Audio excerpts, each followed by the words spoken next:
இன்றைய வாழ்வும் வழிபாடும் என்ற பகுதியில் சாமி ஏறச் செய்தல் அப்படின்னு ஒரு பண்பை பற்றி சிந்திக்க போகிறோம். அதாவது தமிழகத்தில் தொல்காலம் முதலாகவே இறை வழிபாடு நடந்து வருகிறது. அந்த இறை வழிபாடு எப்படி நடக்கும், இறைவனிடத்திலே வரத்தை எப்படி பெற்றுக்கொள்வார்கள் அப்படின்னு கேட்டால், ஒரு குறிப்பிட்ட இடத்த தேர்வு செஞ்சுருப்பாங்க. அந்த இடத்த தான் ஆலயம்னு இன்றைக்கி வச்சுருக்கா, சபைன்னு இன்றைக்கி வச்சுருக்கா.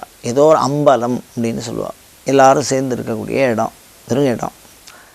அந்த இடத்துல ஒரு மனிதனுடைய உடம்பில் இறை அருட் சக்தியை ஏற்றி அந்த மனிதனின் வழியாக அந்த இறை அருட் சக்தியிடம் தொடர்பு கொண்டு மானுட நன்மைகளை செய்து கொள்ளுகிற பண்பிற்கு சாமியேறச் செய்தல் என்று பேர். இது தொன்று தொட்டு இருந்துன்னு வந்திருக்கு. இப்போ அது வழக்கத்தில் கொஞ்சம் கொஞ்சமாக குறைஞ்சுன்னு வருது. அந்த பண்பு குறையுது. பழைய காலத்துல எல்லாம் ஒருத்தருக்கு பிரச்சனை, ஏதோ ஒரு வீட்டில் பிரச்சனை, தொடர்ந்து பிரச்சனை, பெரிய சிக்கல், அதெல்லாம் தீர்க்கணும் அப்படின்னு சொன்னால் உடனே வழிபாடு பண்ணுவாள். அந்த வழிபாடு எப்படி இருக்கும் அப்படின்னா, பெரிய படையல் போடுவாள். நான் சொல்கிறது கிராம தேவதையினுடைய வழிபாடு. இது முழுக்க முழுக்க குலதெய்வ வழிபாடு சார்ந்து நான் பேசி கொண்டிருக்கிறேன்.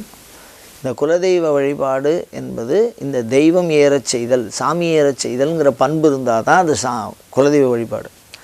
அது என்ன பண்ணுவோன்னா, ஒரு மனிதர் மேலே ஆவேசித்து பேசும். அப்படி பேசக்கூடிய பண்புடைய தேவதைக்கு பேர் தான் குலதெய்வதைன்னு பேர்.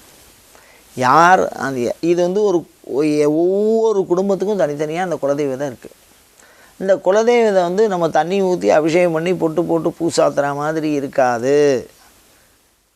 அவங்க குலத்துக்குள்ளே யாருக்கிட்டையாவது ஒருத்தர் உடம்பில் சாமியாடி பேசணும். அப்படி சாமி வரவழைக்கிறது எப்படி அப்படின்னு கேட்டால், அதுக்கு ஒரு சில சூழல். இப்போ சில பேர் வர்ணனை பண்ணி சாமி வரவழைக்கிறது அப்படின்னு சொல்லுவாள். சில பேர் பதிவிளக்கு வச்சு சாமி வரவழைக்கிறது அப்படின்னு சொல்லுவாள். சில பேர் காவடி எடுத்து சாமி வரவழைக்கிறது அப்படின்னு சொல்லுவாள். ஒவ்வொருத்தரும் ஒவ்வொரு முறை வச்சுருக்கா, பாரம்பரியமான முறை.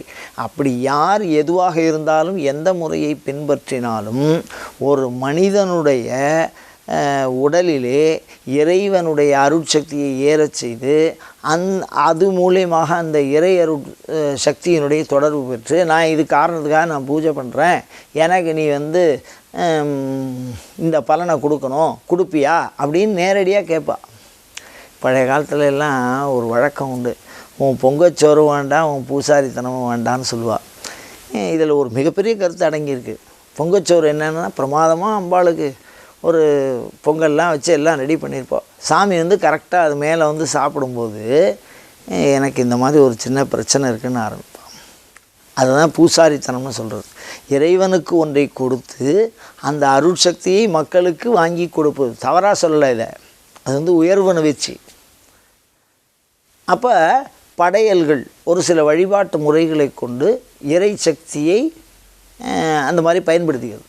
அது என்ன பண்ணோன்னா, சாமி ஏற சொல்லி பேசும். சரி, இப்போ நிறையா பேருக்கு சாமி வருது.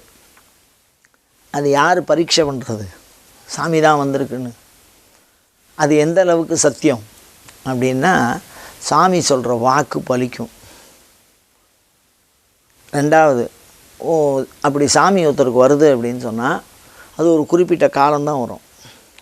அதே மாதிரி என்னென்னா, அது குறியை நாம் கேட்கணுங்கிற அவசியமே இல்லை.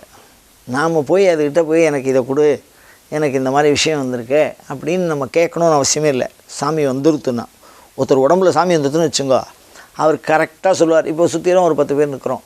அந்த 10 பேரில் ஒருத்தருக்கு குழந்தை பிறக்கணும், ஒருத்தருக்கு கல்யாணம் ஆகணும், ஒருத்தருக்கு வீடு வாங்கணும், ஒருத்தருக்கு வேலை வாங்கணும் அப்படின்னா, உனக்கு வேலை கிடைக்கும், உனக்கு கல்யாணம் ஆகும் அப்படின்னு அவள் கேட்காமலேயே தானாகவே அவளை கூப்பிட்டு அந்த பலத்தை அதில் அது சொல்லும்.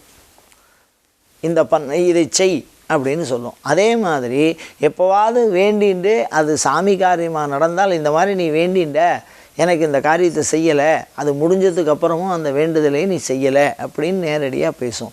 அப்போ சாமி வந்ததை புரிஞ்சுக்கிறதுக்கு உண்டான ஒரே விஷயம் என்னென்னா, நம்ம மனதில் இருக்கக்கூடிய எண்ணத்தை அறிந்து அதை புலப்படுத்தி அதை நிறைவேற்றுவதற்கு நம்மை அழைக்கும். சாமியை அழைச்சி குறி சொல்லும்.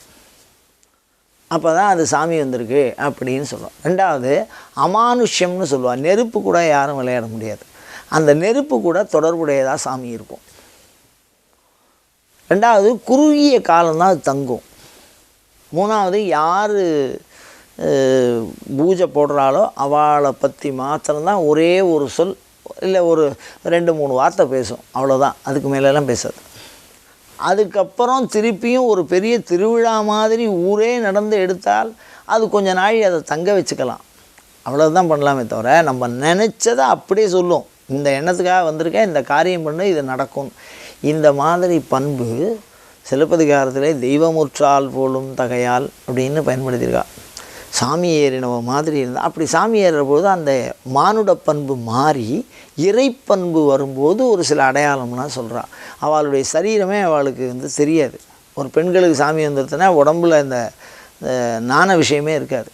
அது மாதிரி ஆண்களுக்கு சாமி வந்தது அப்படின்னு சொன்னால், அதாவது எப்படின்னா ஆற்றல் அடக்க முடியாதவர்களாக 10 பேர் சேர்ந்து அடைக்கினாலும் அடக்க முடியாது. அந்த மாதிரி ஒரு சப்தம், அந்த மாதிரி ஒரு வெளிப்பாடு உடையதாக அது வரும். அது மாதிரி அது பேசும். அப்படிப்பட்ட அந்த சாமியேறச் செய்கிற அந்த முறையை பாரம்பரியமாக பின்பற்றி அந்த குலதெய்வத்திற்கு வழிபாடு செய்து அந்த அருளை நேரடியாக பெற்றுக்கொள்ள பிரார்த்திப்போமாக.